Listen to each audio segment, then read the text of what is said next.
I thought I'd start this update with a little cartoon that I came across the other day that I think is kind of telling and useful.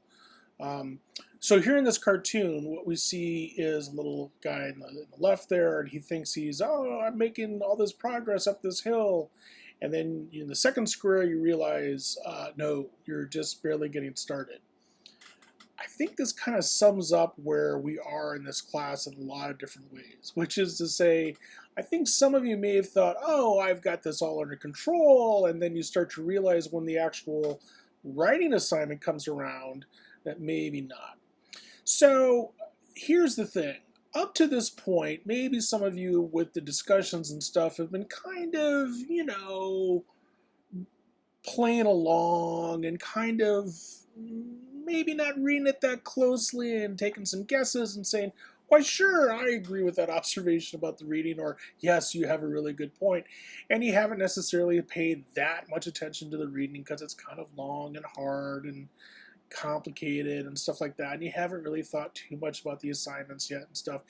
And then peer review comes along and you're supposed to turn in a draft and you're supposed to get feedback. And so some of you didn't turn in any draft at all.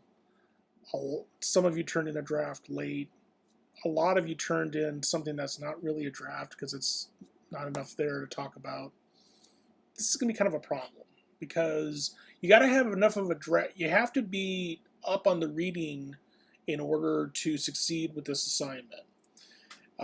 If you're not up in the reading, it makes it hard to write the essay. If it's hard to write the essay, it's hard to get peer review to improve the essay. If you can't get peer review to improve the essay, it's hard to get a decent grade on it because when I get it, I will probably penalize you for some of this. Another way of putting it is, my experience in teaching this class has been, if you do not complete the readings on the discourse community and have a handle on it and quote from that reading and paraphrase it in your essay, then you will probably not do very well on this project. So, if you're in that place where it's like, oh, geez, I really need to, go back to the reading and I need to really think seriously about revision and stuff like that, I've got good news. We have one more week.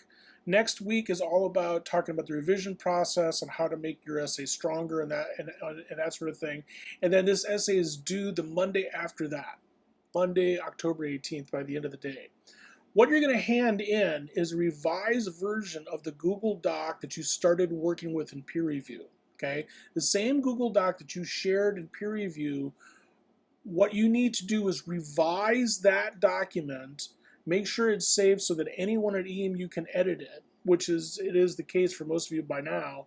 And all you need to do is hand in that same link again.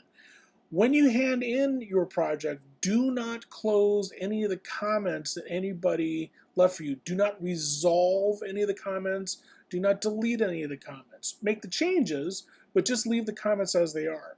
It might look kind of messy, and you might be kind of like, oh, I want to hand in something neat and tidy. But all I'm going to do is open all those comments up again because I'm interested in seeing the comments that other people had to say about your project. Because I'll probably add my own comments to those comments, and that's part of the whole teaching process. I'm trying to see from the beginning to the end the changes you made to your essay, the sort of ways that you responded to peer review, and all that. So just leave all those comments open. Next point has to do with some people who are missing in action, and this video is probably not the best way to reach them because there's a pretty good chance that if you are a student who has been missing a lot of class, you are not watching this video. I just want to point out that one of the ways that an online class is different than a face-to-face class is if someone has gone from a face-to-face class for 2 or 3 classes in a row, I can notice that pretty easily. In an online class, if someone is only kind of there or not really there, or they drop in and then leave again or whatever, I can't really tell how engaged you are or not engaged you are. And then the only guesses I can make if people aren't participating well and not completing the assignments is that they are no longer in the class. So some of you probably need to indicate to me that you're actually still trying to pass this and still trying to do the work.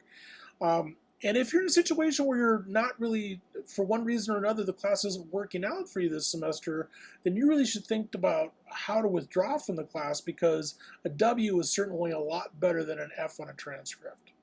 Two other things as we approach the midterms here. First, we're about halfway through with the participation grade for the first half of the semester. The second half of the semester has fewer readings, and so I make the first half participation more about 6.5, weeks up until about we did peer review, and I'll be calculating that grade pretty soon.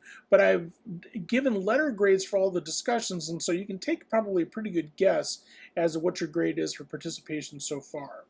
We're also halfway through as of Friday with the first half of the short writing exercises. These are the blog posts.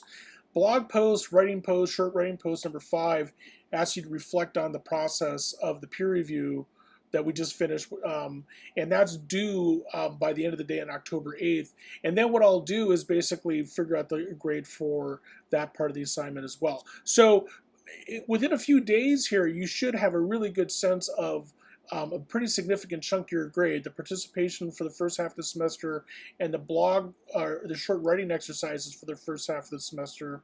Of course, this first project is due in a couple of weeks, and then I'll also give you a grade for that as well. Like I said, that cartoon, we're just still at the little hill. There's a bigger hill coming, and the bigger hill includes finishing strong on this first essay and maybe reviewing the readings a little bit if you didn't have those, if you didn't do those as close as you should have the first time around.